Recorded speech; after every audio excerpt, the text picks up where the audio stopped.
Dy persona në Korrish të Prizrenit janë shoqëruar në polici. Lajmi për portalin RTV21 ka konfirmuar zëdhënësi policisë për rajonin e Prizrenit Shaqir Bytyshi. Policia ka bërë të ditur se të dy personat janë vëzhgues të zgjedhjeve dhe janë shoqëruar në stacionin policor pas një zënke verbale.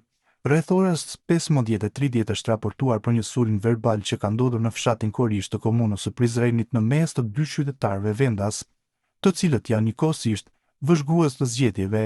Pas marrjes së informatës, policia ka ndërmarrë veprimet e nevojshme dhe të dy personat janë ftuar në stacionin policor për intervistim. Nga deklarimet e dhëna nga palët e përfshira edhe në konsultim me prokurorin, është konstatuar se incidenti nuk ka qenë ndërlikuar me procesin zgjedhor. Ka thënë Bytyshi, Ajtuti ka bërë të ditur se lidhur me rastin është njoftuar prokurori kujdestar i cili do të vendosë për procedurat e mëtejshme në përputhje me kompetencat ligjore.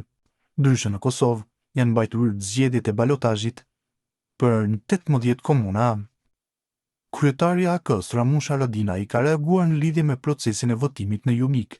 Haradinaj tha se nga të dhënat nga shtabi në Junik tregojnë se shumë persona po marrin pjesë në procesin e votimit në Junik pa qenë banorë të kësaj komune. Kujtojmë se një veprim i tillë përbën shkelje të ligjit dhe çdo rast i tillë do t'i përcillet institucioneve përkatëse përfshirë prokurorin për hetim dhe veprim, ku do të bëjmë padi për secilin person veç e veç. Ftojmë të gjithë qytetarët që të respektojnë rregullat dhe të kontribuojnë në një proces zgjedhor të drejtë, transparent dhe në përputhje me ligjin.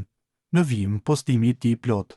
Të dhënat tona nga shtabi në Junik tregojnë se shumë persona po marrin pjesë në procesin e votimit në Junik pa qenë banorë të kësaj komune.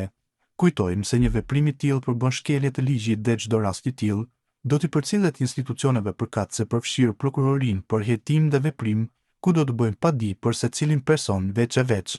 Ftojmë të gjithë qytetarët që të respektojnë rregullat dhe kontribuojnë në një proces zgjedhor të drejtë, transparent dhe në përputhje me ligjin, ka shkruar Haradinaj në këtë reagim.